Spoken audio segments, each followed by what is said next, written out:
Okay, so I have been to both Israel and Palestine. I wouldn't say I went there for a couple of days or weeks. I would say I lived in the West Bank. I was there for months. I lived in the homes of Israelis and I lived in the homes of Palestinians. And every time that I try to make a video or say something, I like completely delete it because I feel like nothing I can say. I have no words. I interviewed both Israelis and Palestinians, and you can see my work on my page. And if I find it so difficult to talk, so it shocks me when I open this app and I see white people lecturing the children of colonization, the children of apartheid, the children of slavery, that this is such a complex issue, and we have no right to talk about it, as if this is the first time that we have ever seen this. We are literally watching genocide happen live on television. We're being gaslit in ways that I cannot even comprehend. If there's anything that I've learned in my time from Israel and Palestine, it's that this issue really isn't that complicated, okay? On the one hand, you have Palestinians who simply want to be free. They want to live. They want to live on the land. They want to be treated like a human being. They want dignity. And if you ask them to show you where their ancestors are buried for hundreds of generations, they can point and show you where their ancestors are scattered. And they have the keys to their homes that they lost, that settlers joyfully get to live in. And on the other side, you have Israelis who will tell you that God gave them this land. That is their belief.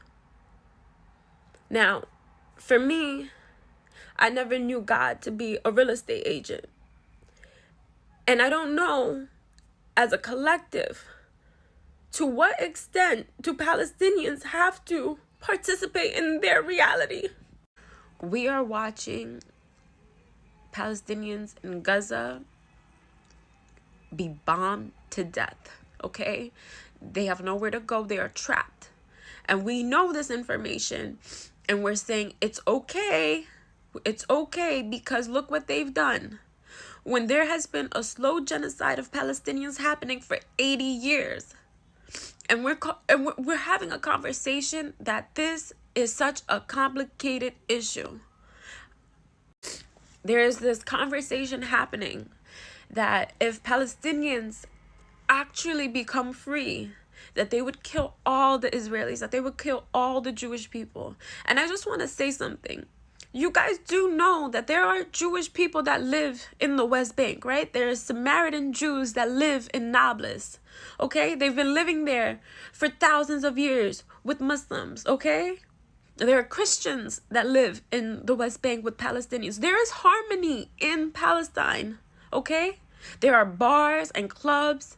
Like this idea that, Palestinians are Islamic and they're these fundamentalists, and it's like, you do know right now you can get a beer in a mullah, you can go dance if you want. Like this idea that Palestinians will inflict horror on Israelis and Jews if they are free, it is a myth, it is a lie, and it is a rhetoric we've heard too many times before. Has any African nation that has been liberated by their colonizers, did they go and kill their colonizers? No. Did India and Pakistan kill the British when they were freed? No. Did Bangladesh kill Pakistanis when they were liberated? No. This idea that people of color are inherently violent, that if we are free, that we would cause chaos. And we have never been the ones to cause chaos. And I need people to understand that this